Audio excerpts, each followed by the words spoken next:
Good morning, my dear students. Our chapter number 7, which is very important, is going on, which is the magnetic effects of a electric current. Okay, this is very important chapter, and in this chapter, today we study a very important other topic, which is force, which is force and torque. Force and torque on a current carrying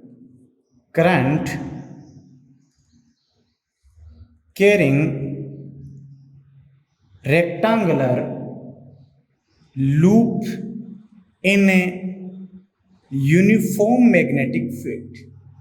In a uniform magnetic field. Okay, this is our topic.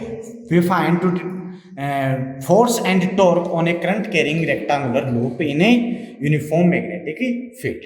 Okay, for this, suppose we have a uniform magnetic field. For this magnetic field, we have two magnetic dipole. One is north pole. In this dipole, one is north and one is south. In this loop, direction of magnetic field is north to south, like this. This is uniform magnetic field. Okay, in which a rectangular loop ABCD is situated like this. This is a rectangular this is a rectangular loop which is ABCD, and in this loop current I flowing from A to B, B to C, C to D, and D to A, like this. This is current I. Okay, students, this the rotational axis, this is rotational axis of this loop and this magnetic field B. This rotational axis of this loop is perpendicular to B, means like this. This is direction of magnetic field, and this is the rotational axis of the loop, perpendicular to each other. Okay, now we consider length of this loop is L. This is the length, and width of this loop is B. Okay, now we calculate force on the every side. Okay, for this loop, every side of this loop behave as like a straight long wire. Okay, and we know that for straight long wire, magnetic force on this straight long wire in a magnetic field. Firstly, force on side AB of this rectangular. Okay, which force is F1. Suppose F1 vector is equals to I L vector. L is the length of this wire, length of this current carrying wire, and cross B vector.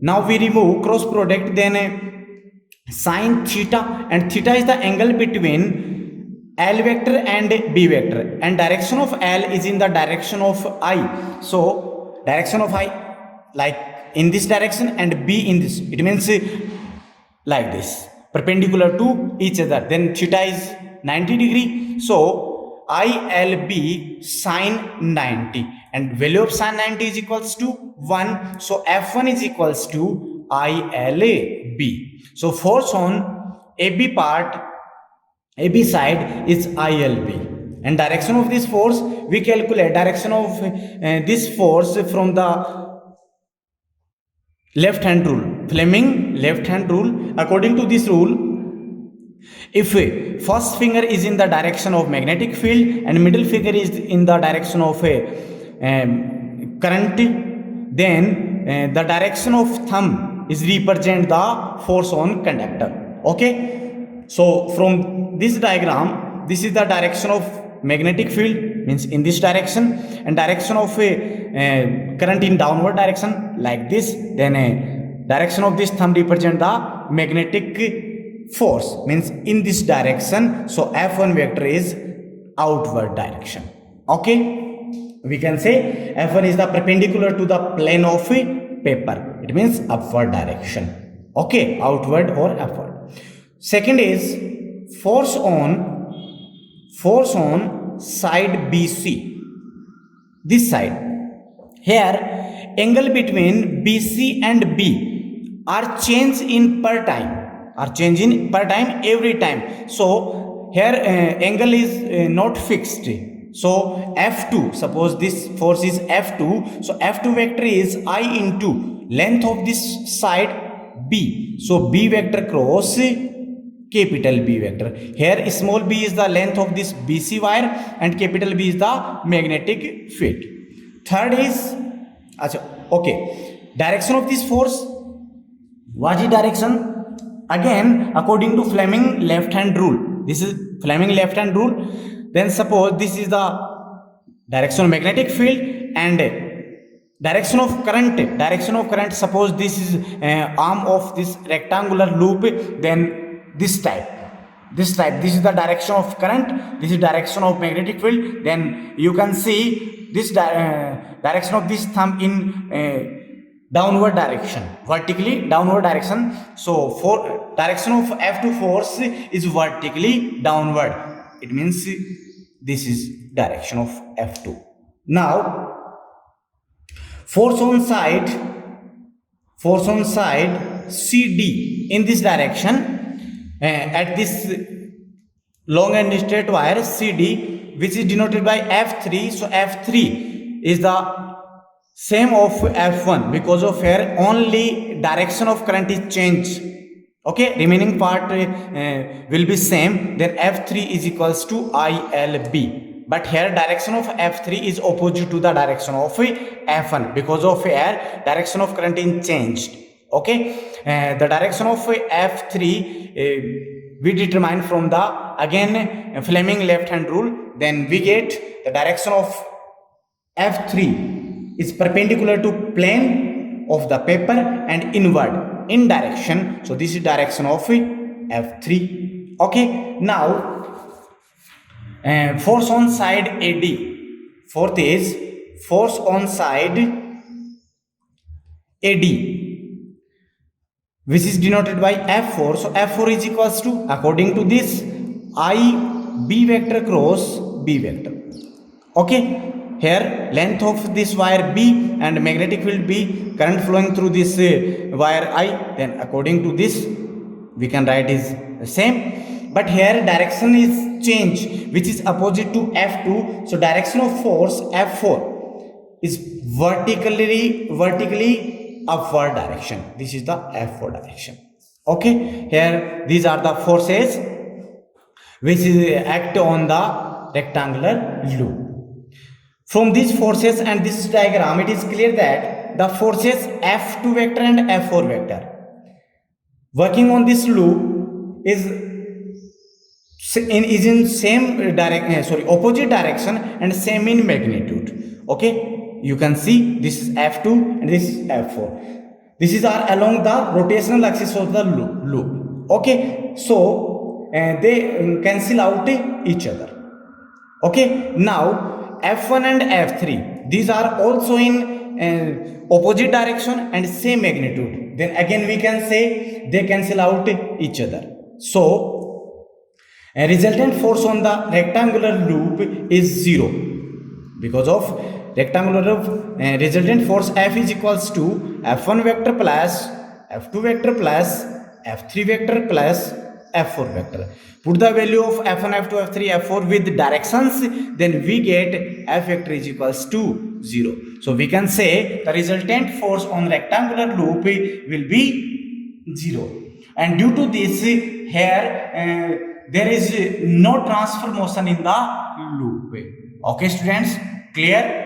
Now, here resultant force on this loop is 0, but here F1 and F3, resultant force of F1 and F3 is 0, but line of action of these forces, line of action of those forces is different. because of, suppose this is the sides of AB and CD. Force on AB in direction and force on CD in this direction. It means this is the direction of F1 and F3. So line of action are different of these forces.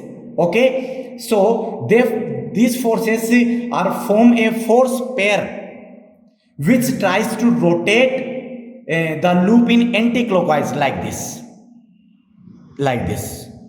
rotate anti-clockwise. Okay, and this pair of force is called torque. Now we calculate torque on this rectangular loop. Okay, now our topic in this topic, subtopic is torque. Again we consider this is uniform magnetic field B vector, and in this magnetic field, this is one side AD of the rectangular loop and length of this side is B. Okay, and force on the point A is in this direction, means outward direction. This is F1 vector and this is inward direction F4 vector. Now the torque acting on the rectangular loop. What is torque? Torque is the multiple of magnitude of one force of the couple force and a perpendicular distance between the forces. Okay, here this is the perpendicular distance. Suppose this is a line of action of F4 and this is perpendicular distance. Suppose this point is P, so perpendicular distance is AP. So tau is equals to magnitude of one force on the couple force, which is F1. Magnitude of F1 is equals to F4 is equals to ILB. Okay,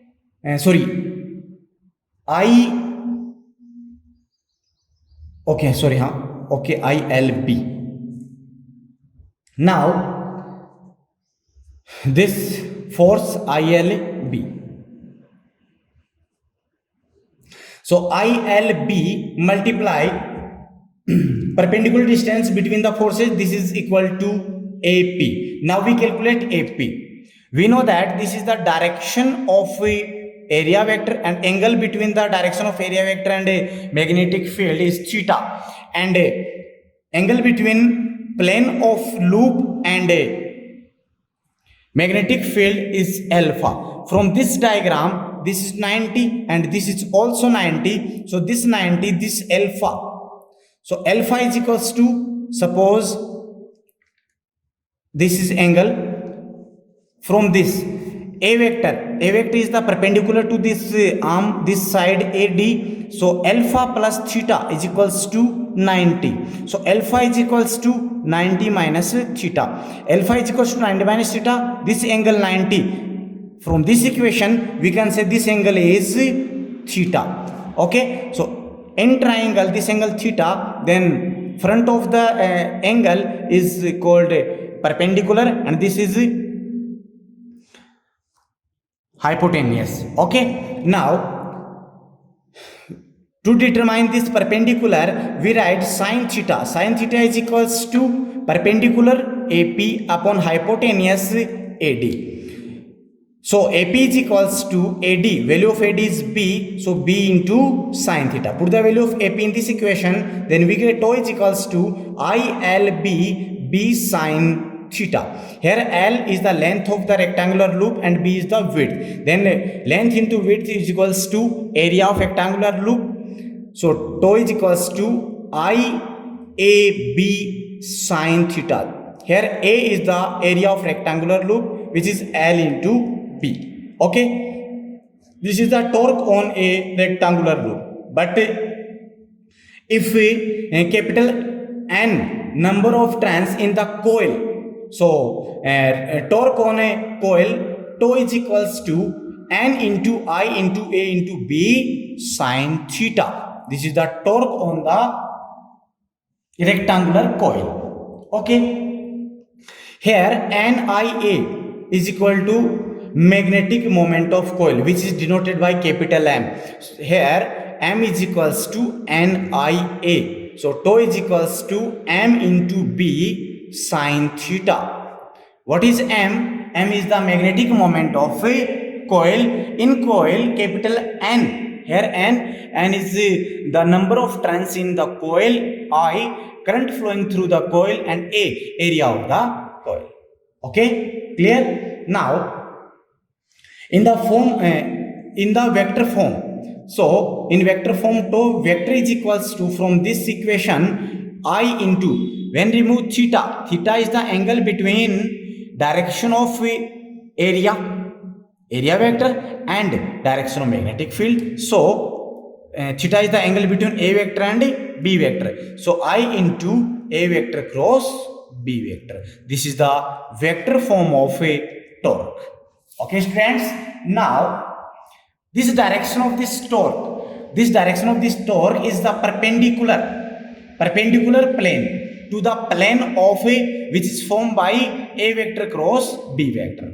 It means, suppose this is the direction of B vector, this is the direction of A vector, then direction of that torque is perpendicular to this plane.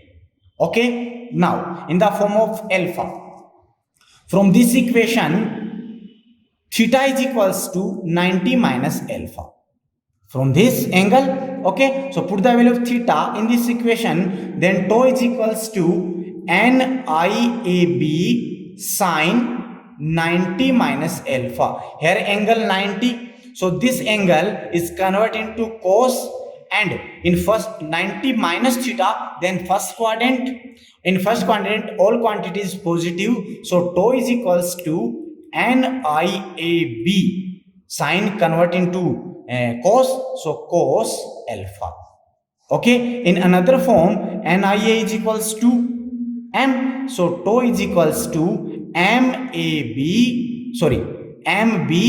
cos theta. This is the another form of a torque of a rectangular loop or rectangular coil. This is in the theta form, this is in a alpha form, and this is in magnetic moment form. Okay, now we take some special cases. Case first, suppose theta, if theta is equals to 0 degree and or theta is equals to 180 degree, it means if the direction of a area vector is along to the direction of magnetic field, in this situation sine theta is equals to 0, and from this equation tau is equals to 0, and this is the minimum value of a torque. Okay, students, this is the minimum value of torque. So we can say, if direction of area vector of loop is along to the direction of magnetic field, then torque acts on the loop is minimum is equals to 0. Now, case second, if theta is equals to 90 degree, it means the direction of area vector of loop is perpendicular to the direction of magnetic field. So in this case, sine 90 equals to 1. So from this equation, tau is equals to NIA or tau is equals to MB. This is the maximum value of a torque. This is the maximum value of torque. So we can say, if the direction of area vector of loop is perpendicular to direction of magnetic field, then torque acts on the loop is maximum, and which is equals to tau is equals to MB. Okay, students, this is the force and torque on a rectangular coil and a rectangular loop which is placed, which is situated in a uniform magnetic field. Okay, an important thing is note, we use daily life in, we use electric motors and we can say electric motor of ceiling fan, and the electric motor work on this principle. The torque will be produced in the motor of ceiling fan, motor of cooler, and like such a many examples of the electric motor. Okay, so this electric motor works on the principle of this phenomena. Okay, it means a force pair and a torque is rotate or rotate to this motor in clockwise or anti-clockwise direction. Okay, this is a very important topic, so learn it carefully, remember it. Okay students, if you like this video, then like it and give your important feedback about this video. Thank you.